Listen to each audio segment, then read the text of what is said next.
At the time, I was fairly depressed at the time, and so it was kind of, I don't know, it didn't make things better obviously, but it was kind of like a numbing emotion. When I found out I wasn't super upset or, crying all the time, but eventually, it got to that point. But at first it was kind of like denial, like I didn't really let myself get to a place where I would think about it all the time.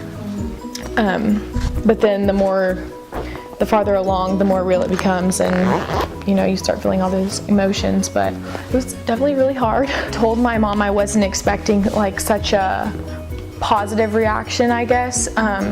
Of course she wasn't happy about it, but she just told me like she wasn't mad, she was just disappointed, and which I can totally reason with that. But my stepdad, I guess, my parents are divorced, so my stepdad kind of just chose not to talk about it. But they were definitely supportive and were there for me throughout the whole process. Well, my stepdad got a job transfer, and it kind of just like worked out perfectly because my parents were like, we don't really want you to stay in Big Spring and kind of be around that negative energy, and just kind of have to go back to all these people and have to face them after there was so much judgment and bad things that were said. And so it just kind of worked out perfectly that we got to come here and have a fresh start. It was super weird. You see girls that are pregnant at school all the time, but I think, I don't want to say that's in a bad way, but it's different when it's more of somebody who like had a normal upbringing, or it's just different when it's you. And at that time, I think there wasn't a whole lot of pregnant girls in high school. I feel like now there's a whole bunch of girls getting pregnant back in where we're from, but it's definitely, at that time it was basically just me and maybe like a couple other girls. But yeah, it was weird because none of my friends had ever been, I had no friends who had children because I was 15, and I was definitely an oddball for sure. People knew eventually, and they would,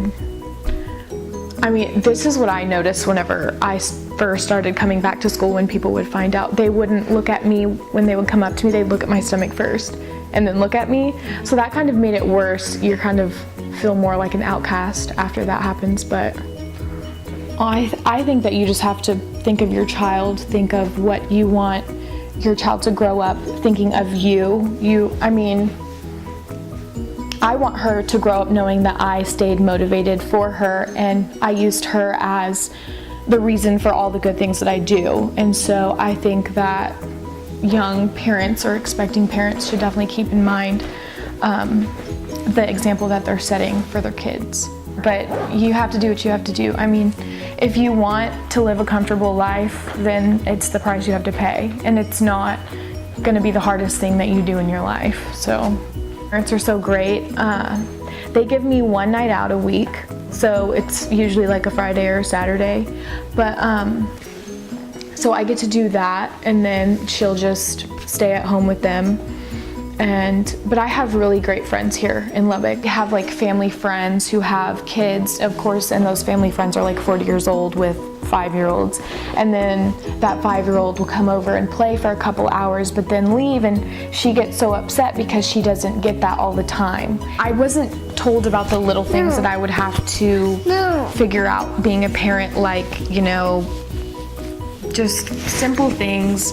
And so I think I would like to educate more before they're pregnant, more young girls, and kind of tell them like the reality of the situation, like, hey, parenting is not easy at all. And I think that everybody thinks it's all rainbows and butterflies and dress up a cute kid and fix their hair, but it's literally so much more than that. I've been supported this whole time in every way possible. I have a great family. Not all girls are lucky enough to say that.